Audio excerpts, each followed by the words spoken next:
welcome to the Work-Life Harmony podcast, where we are all about loving, living, and leading differently. I am excited every time I get the opportunity to have a candid conversation with real leaders, right, who share the philosophy of the Work-Life Harmony system. And this podcast is all about people who are willing to listen to the principles through conversation and actually apply them in their real life so they could experience the transformation that life has to offer by living in the 21st century. So without further ado, I would love to introduce to you none the other than Leo Elaine. Thank you so much, Leo. Woo! Look at this beauty. So much for having me. I am Oh so my gosh. we ran into a couple of hiccups, but I am just so grateful that I'm here to speak with you. And we I'm always have. beyond. Yes, I mean, listen, it doesn't matter the day or the time. We get together, the synergy is amazing. I love, and I tell you, it's so refreshing connecting with like minded women that have Yes. big dreams and that are doing life. I mean, tell us a little bit about just your roles, everything you have going on. And yeah, let us know so we can paint the picture for us of the weight of God's glory that's on your life.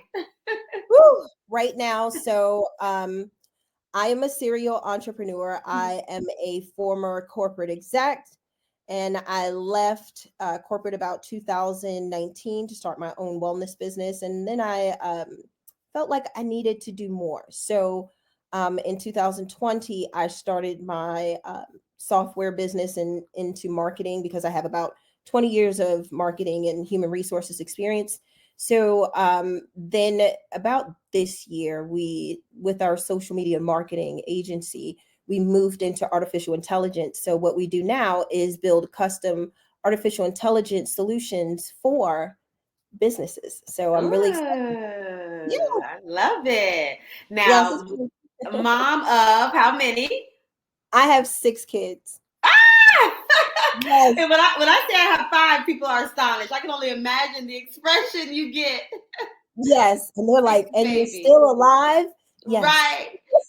Tell us the youngest and the oldest. So my youngest is 9 and my oldest is 18.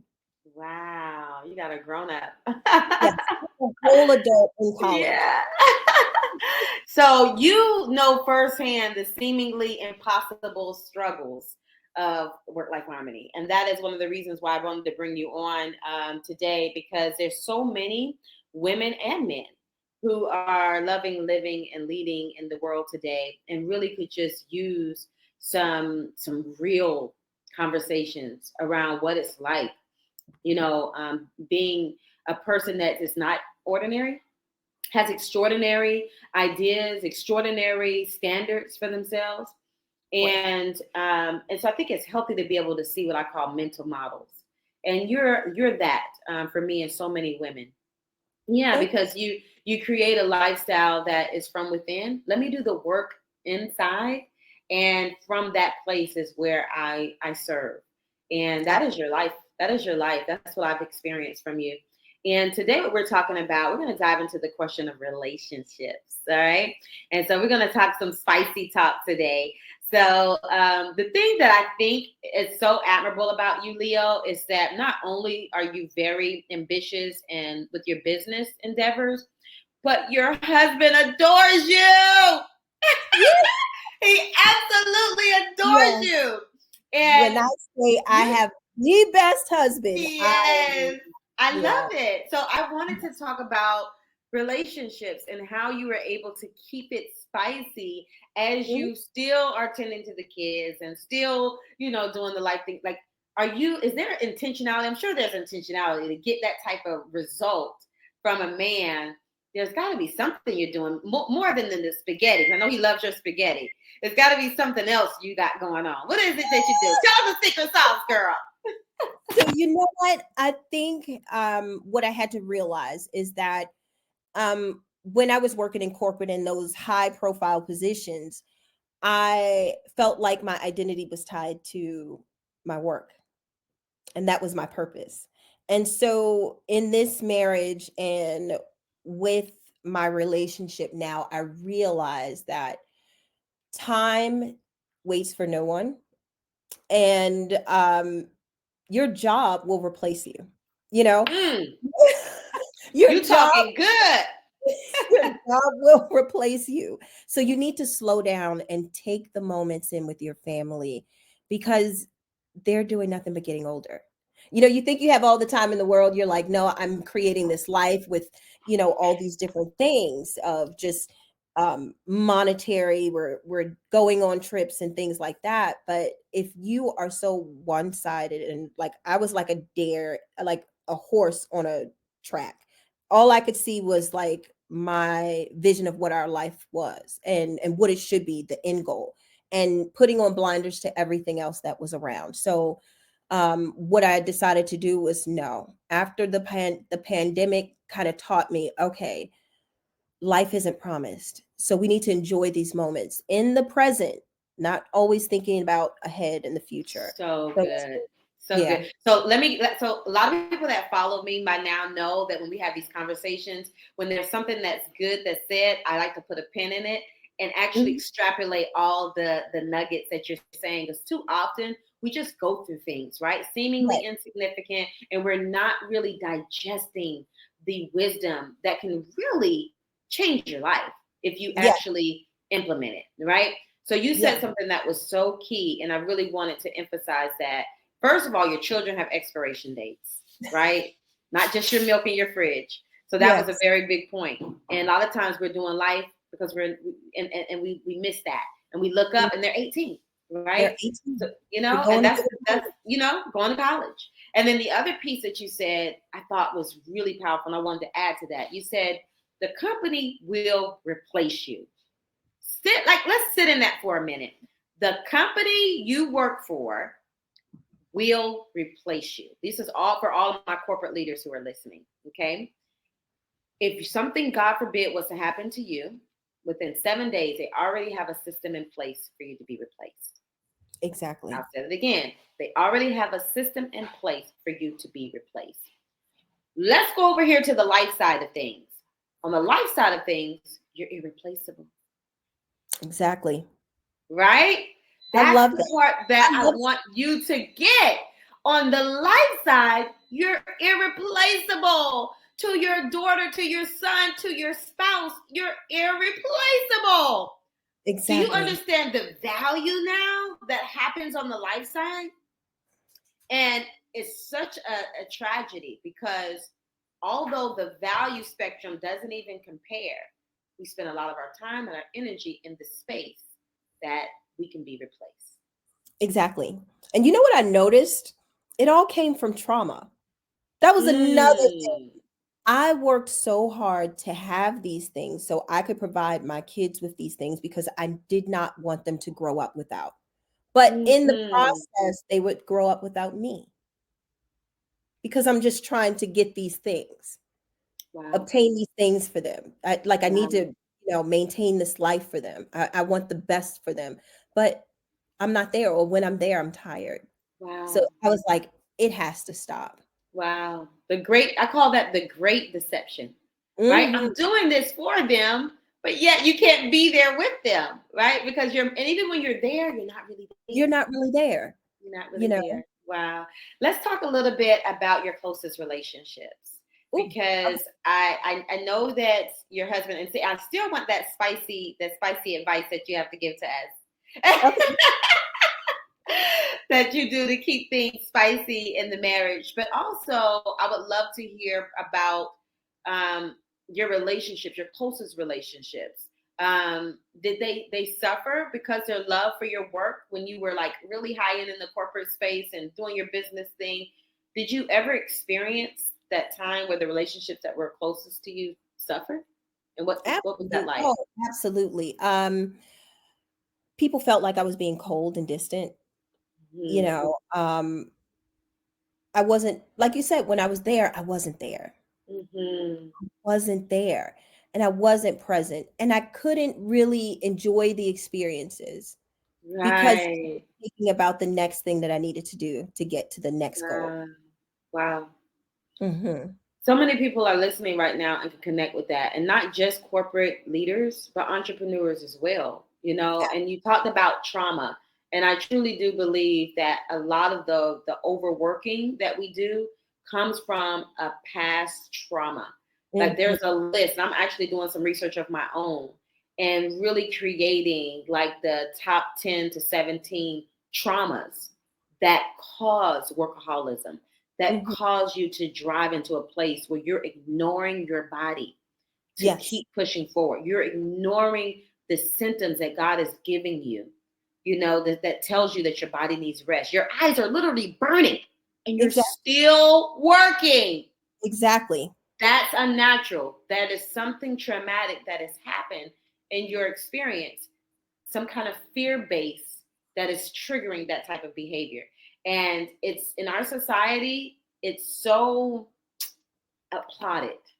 You're Yes. grinding out, girl. You're doing your thing, you know, rise and In grind. your sleep. You know, yeah. But the thing about the work-life harmony system is to teach leaders how to move into this flow, this Yes. glorious flow that it's a collaborative creation with God, but it's you doing 10% effort, you know, Exactly. and allowing God to move and flow those things your way in such a way that it's like it's easy. Yes, and I love your program because let's talk about that. Like the way you break it down for leaders. I think that is just amazing. And I don't think Thank any of us ever thought of it that way. And it's like, you. the light bulb goes off, you It's know? a flip of the switch. It really is, Mhm. and it's flipping the script.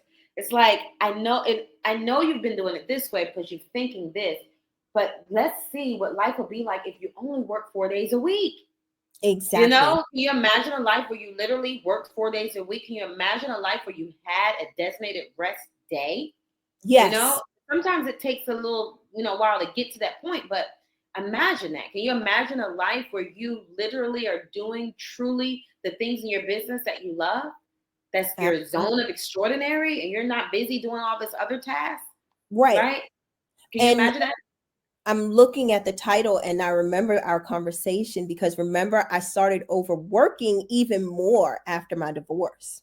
Mm. So I had to prove that I still had it. I had to prove that I Wow. had to, that I was still worthy of something. Mm. Like I said, we tie our identity to our relationships, our marriages, the fact that we're moms, the fact that we hold Mm. titles. And Yeah. so all I knew how to be was a wife and a mom. Hmm. And then when the wife part was gone, it was like, who am I outside of these things that I've been doing for the past 20 years? Absolutely. Absolutely. I So let's mean, talk. I Let's was like, talk a little. Go ahead. go ahead. No, go ahead. I wanted to shift gears just a tad, and I wanted to talk about fresh and fulfilling relationships that you have in your life now. What Mm. is it that you do to maintain that so that the relationships in your life stay not only fresh, but fulfilling and satisfying, that the boundaries are properly aligned, right? So that you can, through season to season, feel and cherish the value that these relationships have to offer. And I think that's important to know who you are. Taking that time to know who you are, what you want out of all of these relationships. Because I had to sit down and think about, who am I? This is my life. And if I choose to be in this situation, I'm choosing to do this. So I can make Mm. another decision to get out of this. So Hmm. what does this life and love look like? What do these friendships look like? What do these relationships look like? What do I want out of it? And what I learned was to set boundaries. Hmm. Um, because I noticed when I sat down and actually could feel the emotions instead of overworking and trying to, you know, um, deny these emotions, I realized that I was a people pleaser. Wow. So it was like I was doing things outside of my scope that I didn't feel comfortable with, but I wanted to make everybody else happy. So it was like, Wow. what do you want out of this? And to set Wow. those boundaries.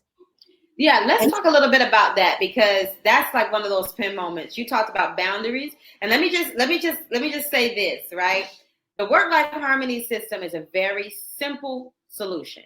And every person that we've had on here has tested and tried just through their conversation, and you can see that the work-life harmony is in motion. Mhm.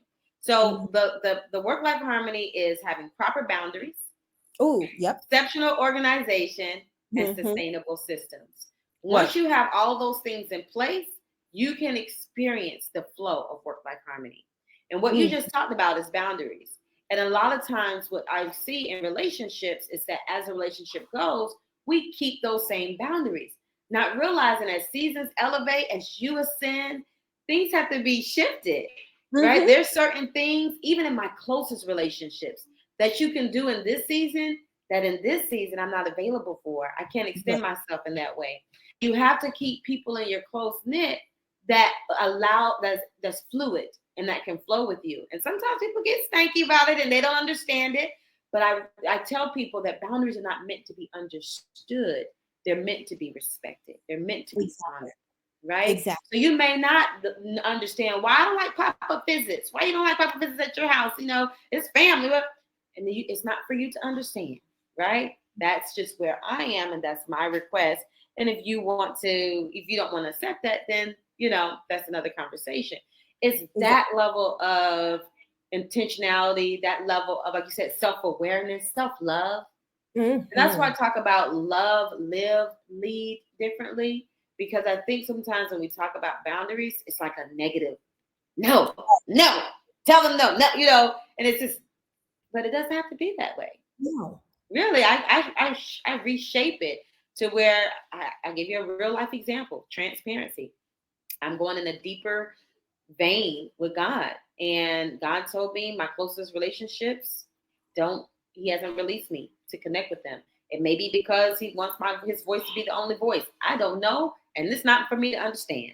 I just know my closest relationships. Boom, I'm going in, y'all. I don't know when I'm coming out. I'm good. I'm safe. It is what it But is. right, And and trust. I had one of my close friends reached out to me today. It's only been a week. Hey, can you talk? Just checking in, see. God hasn't released me yet. Love you. Mhm. Heart. Heart emoji. Yeah, exactly. Exactly. And that's sometimes, and that's what you have to do. Yeah. And that is your boundary. And Yeah. that's Do you remember times where you had to set boundaries in the relationships that you've had?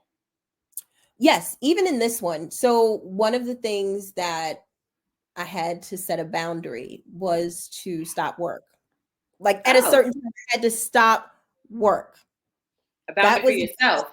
yes, for myself, because sometimes we are our own habitual line steppers. We are our Uh, own rule breakers. We'll be yeah. like, no, just 10 more minutes, just 10 Yeah. more minutes. Yeah. And it's like, no, the Yeah. boundary has to be also respected by myself. So like, That's so good. We got to pin it. You are the hardest person you'll ever lead. Look yourself in the mirror right now. I want you to repeat right. after me. I am the hardest person I'll ever lead. Yes, That's yes, right. That's right. yes.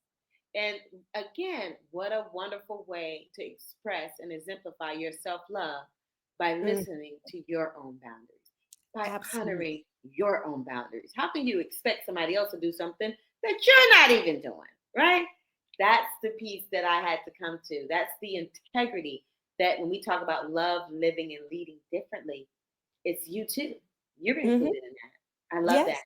So I know our time is running short. So I want to spend the last few minutes that we have together with you giving us the spicy deets of how you keep your romantic relationship so spicy and fresh. First of all, how long have y'all been married?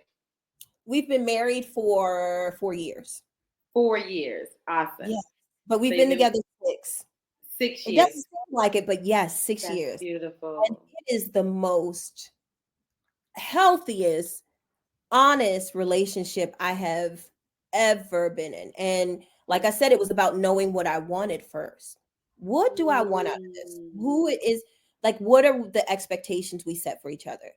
And I think one of the Mm. things that we, and the ways that we keep it spicy, is by like talking about our wants and needs, because you always have to check in. You're not the same person that you were 3 years ago. You may want something different. You may require something else. you may require them to put more effort into something. So it's always having those check-ins and being okay and being a safe space to say, hey, this is what I like. This is what I'm comfortable with. I want to try this. Let's try Mm. this. Hmm. And you know what? That's standing out to me too, just listening to you talk, that a lot of alpha women, but just women in general, vulnerability. I Yes. feel that that's a feminine power that we could exercise more, that And if we all lean in. that is Yeah, hard. Ooh, that yeah, vulnerability, because I yeah, never want to seem weak, right. Yeah, but you there's know. a sexiness to it. hmm There's a And, sexiness to it, and it to step allows into you to that. and have honest conversations and with your spouse, like have those honest conversations about what you like, what you don't like, what you want to try. You're getting older, things get older, and you like, okay, I want to spice up, I want to try this, let's go here, Hmm. let's do this, let's Yeah. try this. Try So new things. what it sounds like, as I was going to say, it sounds like from what you're saying, what there's this evolution of being in this state of Hmm. beingness, embracing this state of beingness, and when you do that properly, then you're able to keep this evolution of being and becoming, Yes. right? And that Oh, I love that. evolution process happens. We're so busy in the middle doing this and doing that, and to do lists and that and this and doing, and we're not being. And Being. so I what I'm hearing from you, correct me if I'm wrong, but to flourish in your relationships, especially your closest relationships, the people that matter, it really is a practice of self-serving, going from within and finding out that self about, finding out you. What do you like? Not staying in the old narrative of yourself, but Right. constantly giving yourself space to be new, to be different, to like something different. There was one point Hmm. in my life I didn't like flowers. I'm like, what am I doing with this? No, that's a waste of money. Now I love it. And this season Yes. of my life, I get flowers every month. At the first of every month, I get flowers. I put them around the house, and it does something different for And it me. does something to your spirit, right? But Yeah, before you didn't like it. I And didn't but like this new it. you like it, right? Allow myself to evolve. Sometimes we Mhm. get so stuck. And I think there's a beauty even in that, giving yourself the grace to evolve and see what you like. And, your favorite color may have been this for years, but now it may be something different. You may never Yes. wore patterned pants before, but now you're open, Mhm. that kind of stuff. I love it. I love it. And I think that creates a feminine power, a synergy and attractiveness that Yes. I believe your husband is picking up. And like you said, it allows me to be softer because Yeah. like I said, I am an alpha woman. Everything is go hard, go hard. But this soft, I don't want to say soft life because there is that, that movement of women Yeah. allowing themselves to be soft, allowing themselves to be taken care of, allowing themselves to be vulnerable. But it's such a great space to be in. Yes. It's such a Yes. great space to be in. Wow. I love it. I love it. Thank you so very much. I mean, I the appreciate the level of transparency that I get when I talk to you is so refreshing. Um, we've had conversations where you have been vulnerable about just the season you're in. I've it. had Mm-hmm. conversations being vulnerable with you, and for it to feel like a safe place, It's a safe space, right? and that's important. So if you don't have friends, where you can feel safe and that you can share and be vulnerable and transparent, if you don't have a relationship that you can do that, I want to encourage you to do some work within and be who you want to attract, right? Mm-hmm. That's what I want to leave you with, is that whatever you're praying for, you got to understand that it starts within and you have to become that, right? So who Mm-hmm. do I need to be? Ask yourself, who do I need to become to receive this? Because it's already here for us to receive, right? It's already here. Right. It's So already whether it's here. a relationship, whether it's what you want your children to be more obedient, or whether you want more financial stability, or whatever it is, financial peace, whatever it is that you want, the question I challenge you to ask yourself is, who do I need to become to receive that? And start Mm-hmm. taking those steps, right? And like you said, it's all from within. You can't change anybody else, but what you can change is yourself. So Awesome. I I love love this. I that. love this. I love that. You're glowing. I appreciate all the inner work that you do behind the scenes when no one's looking because it shines so bright and radiant when you're among us. So thank you for all your inner work. You know, Dr. Manisha, you are an amazing person, and we always have such a great time, and we always get such a great word. It's like an energy exchange, and so make sure the relationships Yeah, you have, it's an energy exchange. It's not just you pouring into them or vice versa. It is, you know, reciprocity. The law of reciprocity. reciprocity. Yes, That's right. That's what you all want. things. That's it. Wow, our time is up, you all. Thank you so much. Remember to like and share our podcast, the Work Life Harmony podcast, where we are loving, living, and leading differently. Follow Leo Elaine. She's the CEO of Navera, doing amazing, game changing things with the whole AI movement and technology. She's brilliant in the space of technology. Thank But you. continue to follow her. She's funny. She has a lot of fun insight that she gives and value to society. So thank you so much for continuing to follow us. Remember, like and share. Join us on the She Is Still Dope movement. Remember, you are dope. And work life harmony is absolutely nothing you will find. Balance, you're definitely not going to find it because it doesn't exist. Work life harmony is something you create. And this is your moment to create it. Bye bye for now.